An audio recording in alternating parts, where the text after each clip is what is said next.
In the last video, I provided some basic principles and 1 tactics about boss fights. In today's video, I am going to provide more details on the bosses I think are worth mentioning.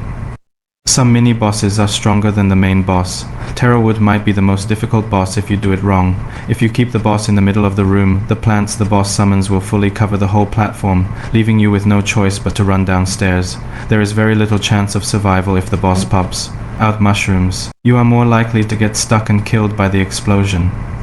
However, there is a cheat mod to kill Terrorwood.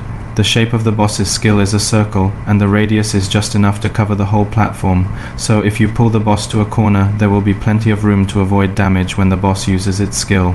Sanguinius is one of the most vicious bosses in the game.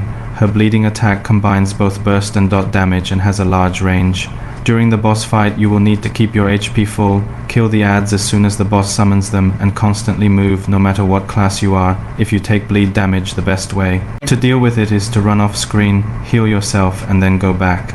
I would suggest doing selective DPS during the boss fight. Other players help with healing and killing the adds. There is no cheat mod to fight Sanguinius. You have to focus.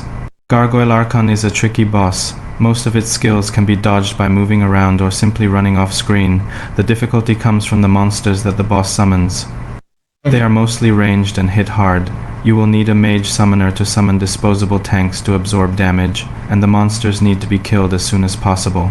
If the party is in bad shape, the statue that the boss summons doesn't have to be cleared immediately. Remember, boss won't summon adds unless you damage the boss. For the wilderness mini-boss, most of the pressure comes from the adds that the boss summons as well. I would suggest doing selective DPS with only 2 or 3 high DPS players killing the boss, while other players should only assist with the adds. Even if you want to kill it fast and ignore the adds, phantoms are still the first priority to kill. Otherwise, the screen-wide AoE damage will wipe out the party within 10 seconds. Lodestone has an ability that summons stone blocks. What's special about the stone blocks is that they grant Lodestone the ability to reflect all harmful spells back to their caster. Therefore, if you have mage DPS in your party, the stone blocks should be removed immediately. So if you find your fireball FLI's back hit your face, try find the shining stone and double click on it. Crawl Hive Mother has 4 different random form. You will get 1 random type for each boss fight. There are 3 things you need to focus on. First, you need to dodge the bombs the boss throws on you. Second, don't stand with the crowd. Third, kill the adds as soon as possible. Especially when you are fight spell-touched Hive Mother, the monsters are able to cast powerful spells like Flame Strike, Chain Lightning, and Meteor Swarm. If the party are not able to clear the adds fast enough, that will result wipe. The only thing worth mentioning about the ancient drowned dragon is the wave boss casts.